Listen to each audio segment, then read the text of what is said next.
The story of Odin going to the source MIimir.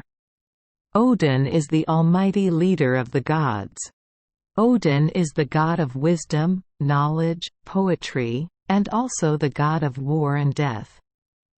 That time, two black crows, Hugin, thought, and Munin, memory, flew around, observed everywhere, then returned and perched on Odin's shoulder, telling me that they only saw dark shadows and unusual symptoms.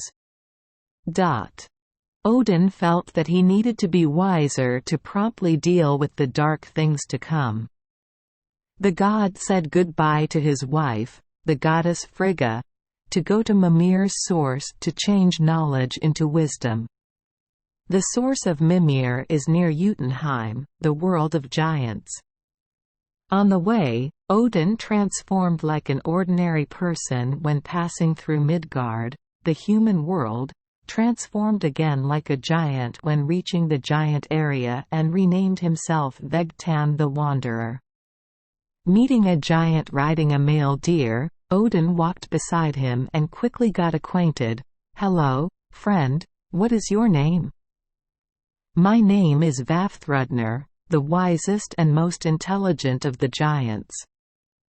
Odin recognized Vafthrudner immediately, and knew that there were many people who dared to compete with him in cleverness.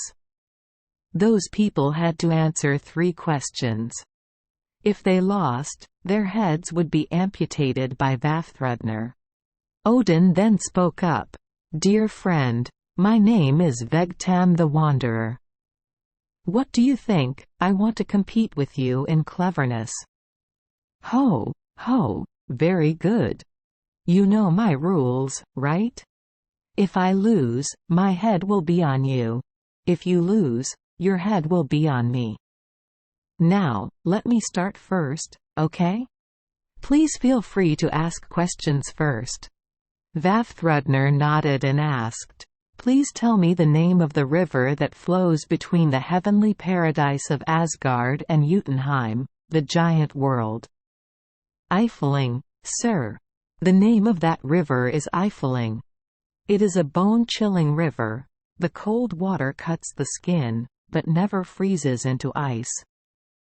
"Okay, 2 more questions. You tell me the names of the 2 horses that the day god and the night god still ride to cross the sky." "Skinfax and Rimfax." Vafthrudner was startled because he didn't expect his opponent to be so good. The names of these 2 horses are known only to the gods and the wisest giants. He spoke up. "Okay, there's the last question.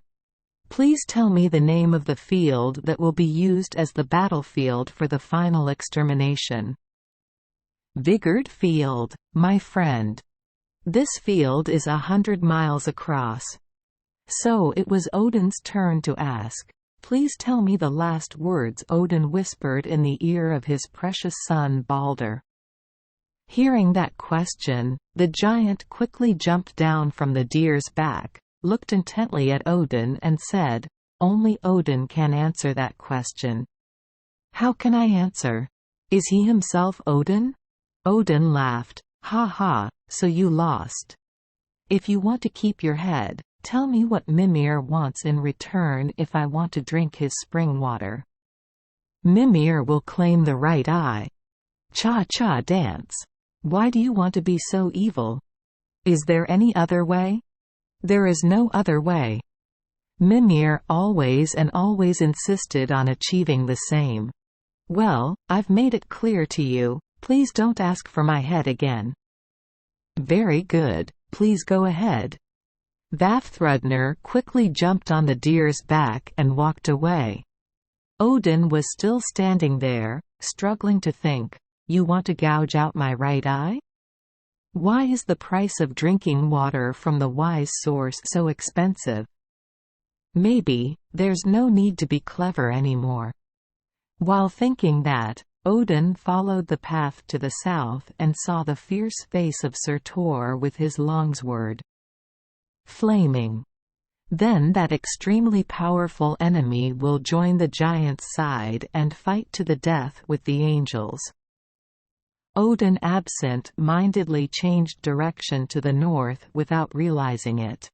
Here I listened to the sound of water rushing out of the cold darkness of Niflheim.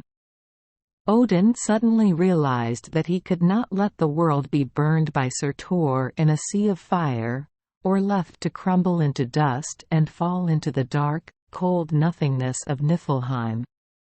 As the supreme god, Odin must take responsibility for saving the world from destruction. To do so, one must receive wisdom by drinking from the spring right under the great Yggdrasil tree.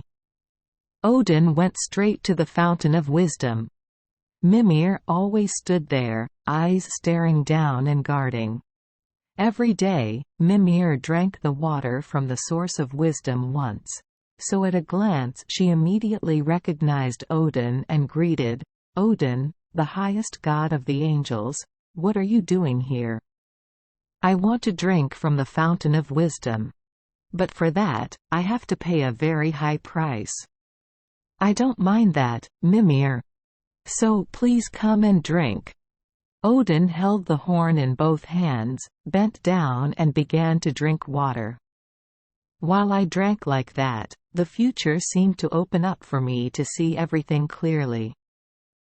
I foresee the hardships and suffering that both I and humans will have to endure. But God also knows that those hardships and sufferings will help both God and people grow up and have enough resources to reach the day when, although it is still very far away, they can crush the demon that has brought misery and suffering to the world. This world. He drank an entire horn full of wisdom water. I personally gouged out my right eye. It hurt so much, but I gritted my teeth and endured it without uttering a single cry. Mimir took that eye, dropped it on the water's surface. It gradually sank. Sank to the bottom and sparkled there. That is the price that even the chief god of heaven must pay in exchange for wisdom. Thank you for joining us for today's fairy tale. We hope these stories bring joy and meaning to your day. If you love our channel, please hit the subscribe button so you won't miss any exciting tales. Wishing you a good night and sweet dreams. See you in the next story.